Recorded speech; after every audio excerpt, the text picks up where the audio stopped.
dapat lang pagsamahin kasi hindi dapat di aral-aral. Dapat nag-aaral ka at the same time, pwede ka mag-relax. So, kung pagod na ka ng mag-aral, may computer para mag-relax. Oo. So, bakit mo naisip magkaroon ng study hub, sir? Marami na kasing kabataan ngayon, sa mga estudyante na gusto nila yung tahimik na lugar. Tinry natin na maglagay doon, pero tingin ko okay naman. Especially sa cyber cafe. Minsan, bakit mo pagsasamahin Oo nga. yung cyber cafe?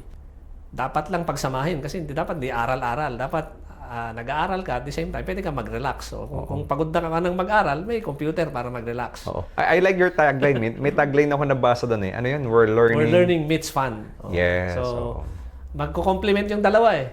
Kasi puro ka computer, pinapakita ko doon sa kabilang face ng cyber ng business, uy, mag-aral ka naman.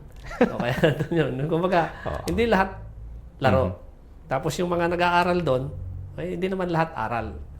Bigyan mo din yung sarili mo na may fun. So, kahit bata ka pa, estudyante ka pa, nire-relax mo yung sarili mo paminsan-minsan. Hindi 100% nakalugmok ka sa pag-aaral mo. Hindi mong explore na i-relax mo naman yung sarili mo. Oo nga. Hindi ka naman true gaming, pero kahit anong bagay na pwede mong i-relax yung sarili mo. Ganon din yung mga naglalaro. Hindi naman po pwedeng lagi ka lang naglalaro kasi kung ano yung ginagawa mo ngayon, yun yung future mo.